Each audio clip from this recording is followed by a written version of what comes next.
All right, so from outsider intrusion into medical information systems, unauthorized access, vindictive former employees, angry patients, network intruders, or others may steal information.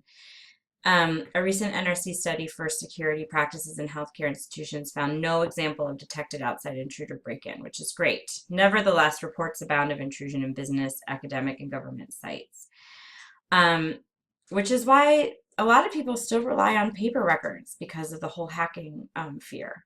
So insider abuse, accidental disclosure, educational reminders, insider curiosity, management tools, insider subordination, secondary users, and outside intrusion. Importance of privacy and confidentiality. So privacy and confidentiality are widely regarded as rights to all people, and such protection help to accord them respect. So protecting privacy and confidentiality benefits for both individuals and society. Patients who know that their healthcare data will not be shared inappropriately and are more comfortable disclosing those data with clinicians. This trust is important in patient-physician relationship. Privacy and confidentiality protection is important for public health. People who fear disclosure of personal information are less likely to seek out professional assistance, which will increase the risk that contagion will be speared. And there's a really good ethical case study on this about a patient who is depressed, and their psychiatrist or PCP wants to treat them with antidepressants, and they are in the military. And although, they're, and in the military, at some levels, their job has the right to read their medical records, and it could ruin their ability to move up or to stay in the level that they are in the military. And there's this ethical consideration, this ethical case study, no right or wrong answer as to how the provider should proceed and what are the actual rights of the patient. So, and a lot of people do get scared about getting treatment because of that very reason. And even less, or even reasons where their job won't ever find out. There is no reason, there is no chance, and they still get nervous. The obligations to protect privacy and to keep confidences fall to system designers and maintainers, obviously to administrators, and us, the physicians, providers, nurses, pharmacists, CRRs, PCAs, other people who elicit the information in the first place. Protection of privacy and confidentiality is not an option, it's a duty, and we have to do it. And if we breach those, we're going to be in a lot of trouble. So millions of dollars are spent annually for this protection. And so that's a good thing, right? We know that relatively our records are safe. But still, especially in this time of hacking and the internet, access to electronic patient records definitely makes things scarier for people.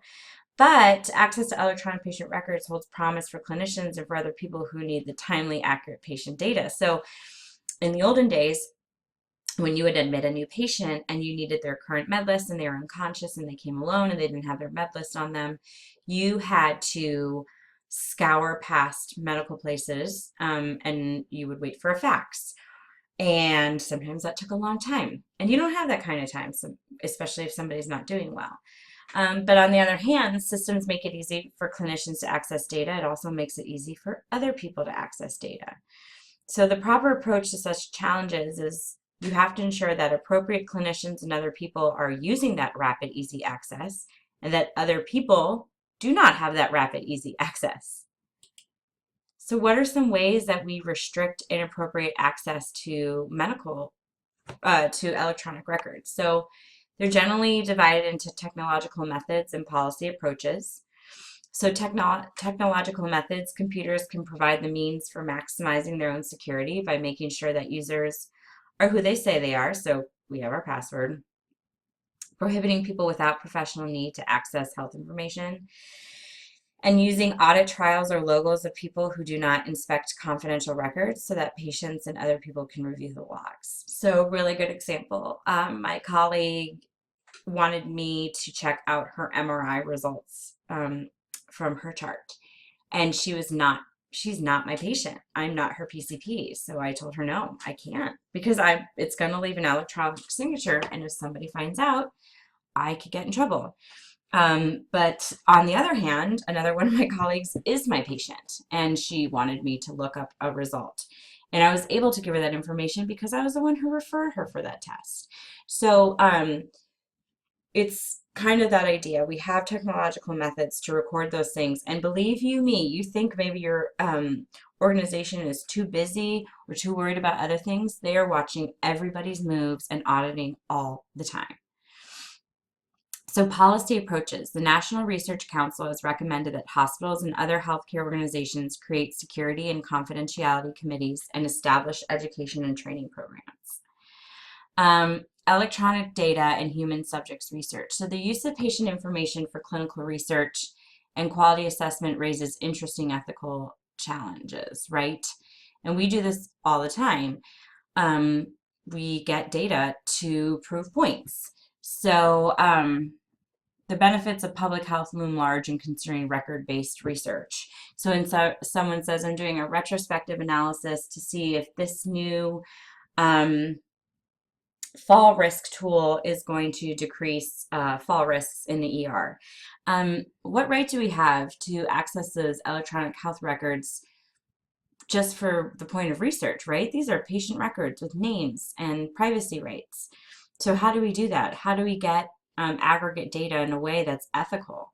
And it is important, right? We use that stuff to determine incidence and prevalence of diseases, to track the efficacy of a clinical intervention, and to plan efficient resource allocation.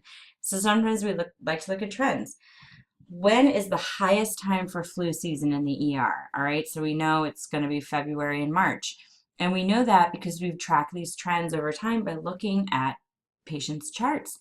So we know that we're going to staff more in the ER, well, hopefully, during that time. So that's using information to plan efficient resource allocation. But on the other hand, people have the right to privacy. So getting that data, we have to do it in a way that completely de-identifies a patient so that their privacy is protected. So establish mechanisms to anonymize the information in individual records or to decouple the data contained in records from any unique patient identifier. And you're like, oh my gosh, I don't know what that term means. And basically it's saying we de-identify patient information and we remove that data from the patient's identity. And you do that with a data mining algorithm and SQL language, which is how you query language. How you query something by developing a specific request using special informatic language that I don't know. This task isn't always straightforward. It's a very specific job description, and you need someone who's really good at figuring out certain qualifiers and identifiers in order to pull this data. And then the use of institutional panels such as medical record committees or institutional review boards. Submissions of research to appropriate institutional scrutiny to one way to decide if there's a best use of anonymous electronic patient records. So for example, for my DMP project, I'm implementing a change in clinic to have the nurses do diabetic foot exams, and I want to see if it improves our number of diabetic foot exams. So I had to present that to the IRB and make sure it was okay that I use that data, even if the data was A, my own patients, and B, de-identified. I still had to get approval that it was ethical to do this.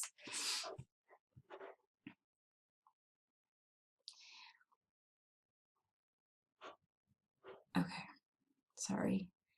So legal and regulatory matters. Differences between laws and ethics.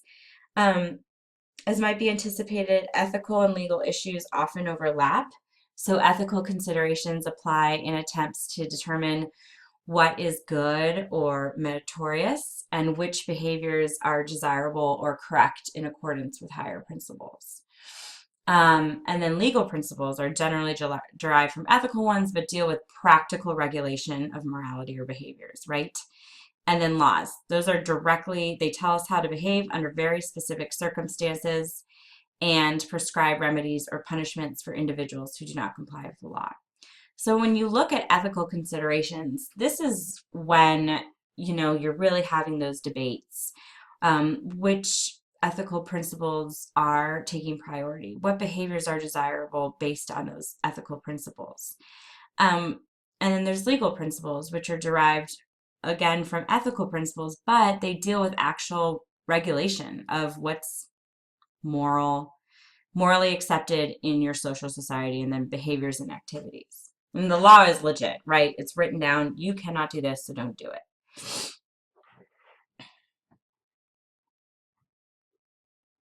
So in the United States, the Federal Register Health Insurance Portability and Accountability Act, aka HIPAA, the safety officer at my company always, she's like, my biggest pet peeve is when people spell HIPAA, HIPPA, when it's HIPAA. And I laughed with her, but in my head, I'm like, oh my gosh, I've totally been spelling it wrong for the last 10 years. And it's the National Committee on Vital and Health Statistics that have strongly emphasized the importance of health privacy. The National Research Council has discussed in detail the limitations of federal and state protection, technical approaches, and organizational approaches for protection of privacy and medical records. So in Australia, Parliament actually passed the Health Record and Information Privacy Act in 2002. In the United States, a key federal initiative, we talked about HIPAA, called for legislative or executive branch of government to establish the first ever nationwide protection of electronic patient records. So the point is, protection of this is now law, federal mandated law. And you see what the cost is, 10 years, $500,000 or something like that. It's insane. And also, it protects the patient when they go into civil argument about violation of their privacy. So I know a lot of you're like, I do not want to hear another lecture on HIPAA, but you're going to get it. Why? Because it's super important. It is super important. It definitely affects what you do all the time. So in 1996, HIPAA was endorsed by the U.S. Congress. It's composed of several sets of standards like transactions and code sets, privacy, and security. The main purpose of the standards are to modify the administration of health insurance claims and lower costs, and to give patients more easily access to their healthcare information. So it called for standardization of electronic patient health administrative and financial data. So scrolling back up, right? In 1996, this got endorsed by the U.S. Congress. That meant in 1996, there was a call that all electronic patient health information, administrative health, financial data had to become electronic at some point. It had to be standardized. The way we code things, the way we write things. We talk about CCs and MLs. That's when they started really getting down on how you document. You can only document with certain abbreviations. And so unique health identifiers for individuals, employers, health plans, and healthcare providers, and how you use those identifiers. And then there's security standards in protecting the confidentiality and integrity of individually identifiable health information, past, present, or future. So HIPAA's administrative simplification provision is composed of 4 parts, each of which have generated a variety of rule and standards. So before I get into this, I do want to say that part of this too was to make it easier for your health information to be disseminated appropriately and for you to have access to it. Because when you have shelves and shelves and thick foot-long amounts of documentation, it's really hard to access. And you say what you want about EMR, the access to records is a lot easier. And part of that has also decreased the cost in healthcare.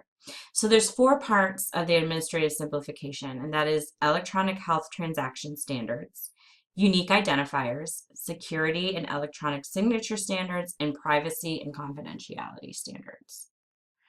So the HIPAA privacy rule, also called the Standards for Privacy of Individually Identified Health Information, provide the first nationally recognizable regulation for the use and disclosure of an individual health information. Essentially, the privacy rule defines how Covered entities use individually identifiable health information, or the PHI, which is personal health information. And it covered entities in term often used in HIPAA compliant guidelines. So covered entities that can be a health plan, healthcare clearinghouse, or healthcare provider.